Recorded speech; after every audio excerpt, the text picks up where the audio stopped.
Welcome back, guys. We are having a great conversation today about living revocable trust and the powerful tool that they are and what they can do for you. And what we've talked about so far is that number one reason you want one is to avoid probate.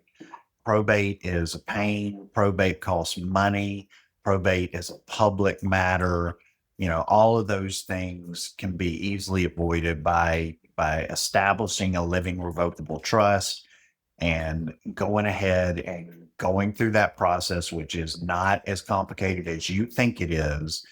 And we can help you simplify it dramatically and getting that document in place, getting it established. We work with an attorney, a group of attorneys actually that are kind of oversee that process with us as we guide you through that. But get that trust established, get your stuff retitled or make the trust the beneficiary in order to fund that trust is what they say. And again, that's a little confusing because it really just comes down to how you title stuff or who you name as beneficiary on those assets. Another reason that we see that folks want to do the trust is to, you know, control how those assets are distributed, either, on a time basis, an age basis for their beneficiaries. A lot of times we hear, I can't let my kids have all this money at one time because they will lose their minds and they are horrible with money and they will go through it really quick. And I am very worried about that. So you cannot, with a will, you cannot control that. A will is going to distribute all those assets at one time. Whereas in a trust, you absolutely can control that. So you can either set it up to be age based, where they get a percentage of assets at different ages, or you can set it up to where it's time based, where every 5 years they get a percentage of those assets, and you get to dictate exactly how that goes. And we had a situation here recently where, unfortunately, we were working with someone who had a child who had had some pretty serious drug and alcohol issues.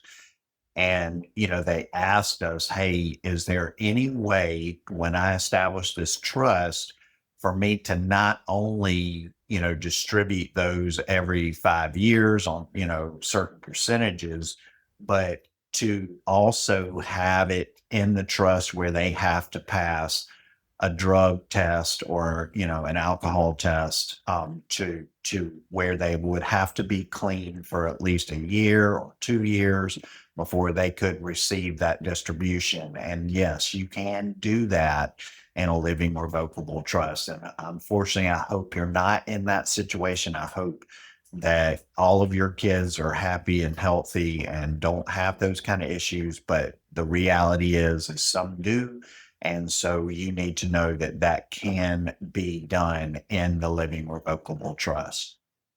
So, um, those are some of the, basics here. Again, if you want more details, if you're confused, if you need clarity on this, clearpathretirement.com. We'd love to have a conversation with you. We'd love to talk about this. We live for this stuff. Mitch and I, eat, breathe, and sleep this stuff. So let us know. We'll have that conversation. We'll get you clear. And if we, can help you, we certainly will. So, along the estate planning conversation that we're having today, um, a lot of people need to understand the concept of tax planning for estate planning purposes, right? So everyone wants to be as efficient with taxes as they possibly can in retirement, because every dollar you don't have to give the IRS, you get to keep and enjoy for your retirement you've always dreamed about. And so that's important to understand, that tax efficiency is extremely important. And a lot of people are really bad with this. A lot of people don't understand the thresholds of, when they start to get 85% of their Social Security tax as opposed to just 50%, which can be a huge difference.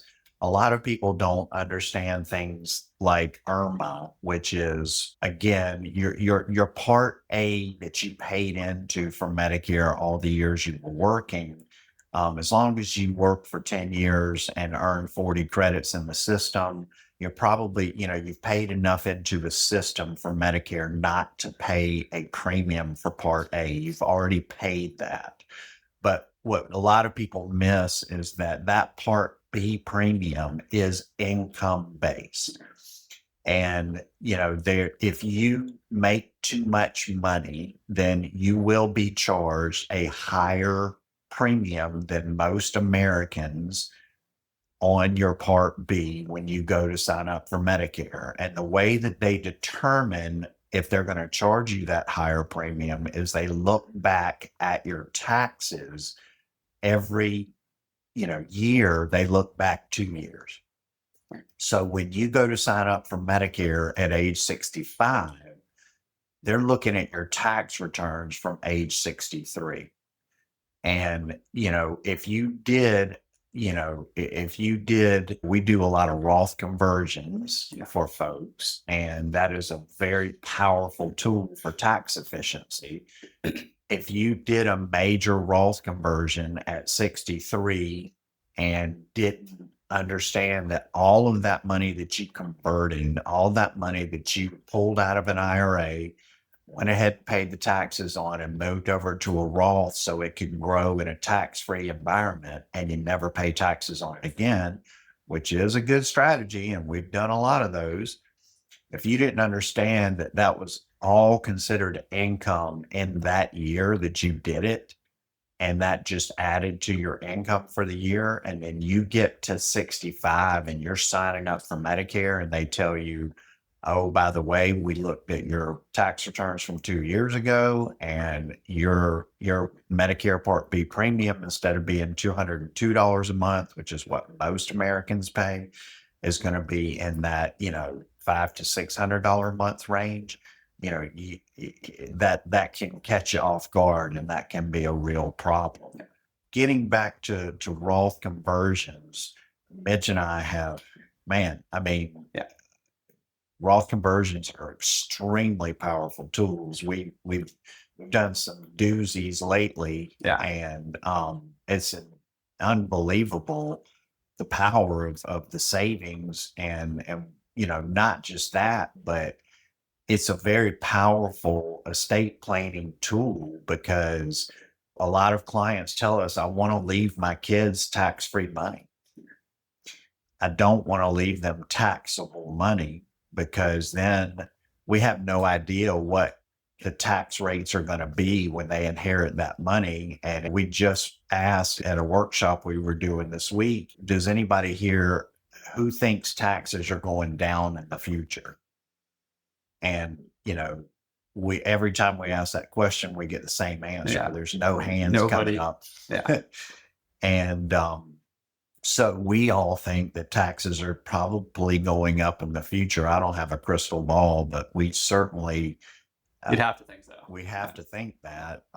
And if that's the case, then wouldn't you want to go ahead and get as much money, over into that Roth account where, you can enjoy it tax-free later on if you need it. And if you don't need it, then you get to pass that to the kids tax-free. And they don't have to worry about any of that, because, there were some changes, weren't there? Talk about that a little bit with the 10-year rule. Yeah, there was some changes, probably, I think, in the Secure Act in 2019, where you used to be able to, when you inherited pre-tax money, and, in America, most people build up a lot of their assets in pre-tax money, and they really hold on to it. They really think, oh, I want to keep deferring this as long as possible, which is great. But eventually, A, you're going to have to start taking distributions at 73 or 75 for some of you. But B, if you pass that on to the next generation, and it's not your spouse, it's fine.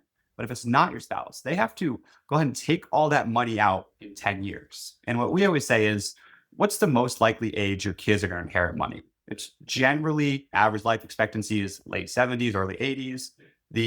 Your children are probably in their 50s, which is generally their highest income earning years. So when they inherit pre-tax money, they not only are earning hopefully the best they've ever earned, but they also have to take out 10% of that at least every year and start paying the taxes on that. When they do that, it might as well be income that they earned.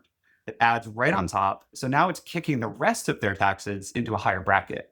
So it really creates a problem for them on their own taxes. Obviously, it's good to have the money, right? They'd rather have the tax problem than nothing, but it still creates an issue. And what we can do is, if you know you're going to leave X amount of dollars to your children, which 90% of the plans we do, people do. We're like, okay, if we're going to leave this money to the kids, why don't we go ahead and start biting the bullet now, paying some of these taxes, getting it over to the Roth? Because, sir, when you inherit a Roth and you're from a non-spousal situation, you never have to pay taxes. You don't have to take any distributions. They can just put it right into their Roth IRA and just let it grow forever, tax-free. And if we're all assuming that taxes are probably going to be up, like you said, who knows in 20, 30 years what the tax situation's like? I mean, we're $39 trillion in debt. It's only growing up. We're going to have to do something at some point. And the first option is going to be taxation, right? So if we're assuming that that's the case, we don't know what the tax landscape is going to be. Why wouldn't we go ahead and start trying to do some estate planning, get some of that money into the Roth accounts so we don't give them that big tax bomb in their 50s? Yeah, absolutely. And, a lot of people say to us at that point, like, I don't know how much I'm going to leave them. Yep. Well, that's because you don't have a retirement income plan. Right. Because when you have a retirement income plan, we get real clear and we run models for you that show you, it's not perfect science, but we can definitely get a real good idea, even using very, very conservative numbers, of what kind of money you can expect to leave as a legacy. And, that often shocks people. We were working with a couple this week that we put that number up on the screen, and it was, I thought they were going to fall out of their chair. They were like, no way. And they were like, no way that we're going to be leaving them that much money. And that's a great problem to have. And I hope all of you are in that sort of situation. But our favorite conversation to have with a client is, hey, look, you're going to be leaving quite a bit of assets to the kids. Do you want to spend that money or do you want them to? Because some of them will say, I want them to. Yeah. That's fine. Some of them are very, very inclined to leave a substantial legacy, and maybe they inherited a lot of money and they want to pass that through to the next generation, and that's great. But we also get the other end of the spectrum. We get folks who say, no, I worked for that money. I put my kids through college. I kept a roof over their head and fed them and gave them clothing for 18 years. I set them up for success. I provided them with everything, every tool they needed to be successful. They are successful. They're making great money now. Their families are healthy and happy. And I'm not leaving them that kind of money. I want to spend that money. Now, here comes another problem, right? Like, okay, we all agree that you want to spend that money. But when you have been in this mentality for so long, the last 30, 40 years of saving and, scrimping and just, watching everything you do. And a lot of times the people with assets, that's how they got there. Absolutely. Changing that mentality from, we don't spend money, we save money, to actually like, okay, now it's time for you to cut loose and let's really start to spend this money. It's almost impossible. It is really hard. That is a hard psychological shift to make. And so, a lot of times it just doesn't happen and the kids end up inheriting the money anyway. But, back to the Roth conversion conversation, in that, it's just simple. Would you rather leave them tax-free money, even if it's a little less money, of course, than leave them taxable money but it'd be more money, but then they be at the mercy of the government and the IRS, and the IRS can change literally overnight how much of their cut they're getting of that money. We don't, a lot of folks that we work with, that is not a comfortable situation. No. And they would much rather go ahead and bite the bullet while we know what the tax rates are. And while we, that's a fixed deal right now. Let's go ahead and do it now. Let's just get the taxes paid on it and then let it grow tax-free, because that tax-free growth is a magical thing. I mean, what else in the world what other account in the world can you put money into and it grows tax-free? If you're getting 6, 8, 10% growth on that account every year, and that's compounded, and you never have to pay taxes on that. Wow. I mean, that's crazy. Yeah. It's really powerful. It is. And so the biggest thing with all this, we've talked about so many different things in this. We've talked about Medicare, we talked about tax and Social Security, we talked about all these things. And, we're a retirement planning firm, right? And our biggest thing is, let's make retirement simple. When I started this business a few years ago, I was learning about all these tax laws that happen as you get to retirement. All these things aren't a thing when you're in your 20s, 30s, 40s, 50s. But as you get to retirement, when life's supposed to be getting easier and you're supposed to be winding down, everything starts popping up. So if you're somebody who's been doing this stuff yourself your whole life, through your working career, it's a whole different thing when you get into retirement. You got to manage all these thresholds. And we do this all day, every day, right? We're on top of this. The laws change. We've had, in the last 7 years, we've had 2 substantial IRS code changes that change how distributions are taxed, how estates are taxed. We've had substantial changes, and they're going to keep coming, right? Again, we just talked about the debt war, and they're going to keep happening. So if you're trying to manage all this stuff yourself, and you've done it your whole career and did it, that's great. But now it's a completely different ballgame. When you're trying to do estate planning, all these different things, give us a call. Clearpathretirement.com. Come have a conversation. Let us see where you're at, see what we can do, because this stuff is hard to track. And the older you get, the more complicated it seems to be. Yeah. I mean, it's taken me 2.5 decades to understand and get real clear on every single one of these things. And like you say, changes are coming faster and more furious than they've ever come. And so, to really maximize and optimize your retirement, you need to live, eat, breathe, and sleep this stuff. And I can tell you, if you're doing that, then you're not retired. Yeah. And, it's really a choice that you're making to continue working full time and just managing through all of the issues and things that you have in retirement. And I mean, personally, I don't want to do that. Yeah. I've got the best retirement plan in the world, because when I do retire, I'll have Mitch, who, I have trained and personally, and I'm not going to worry about it. Mitch is going to manage my stuff through retirement, and I'm going to go be retired. And I'm not even going to pay attention. I'm just going to pay bills. I'm not going to pay attention. So, but guys, if you're struggling with this and you really want clarity on what the big picture looks like for you, like Mitch said, come to clearpathretirement.com, reach out to us. Let us know that you just want to have a conversation. Let us know what's going on, what's keeping you up at night, what's on your heart, and let us know, and we'll have that conversation, and we'll help you get real clarity on this stuff. And, again, we live for it. We are so passionate about this, and, we really want to help you and to give you that peace of mind and confidence to know that whatever comes at you, you're going to be okay. And we can help you with that. So clearpathretirement.com. And guys, we're going to be right back for our last segment. Well,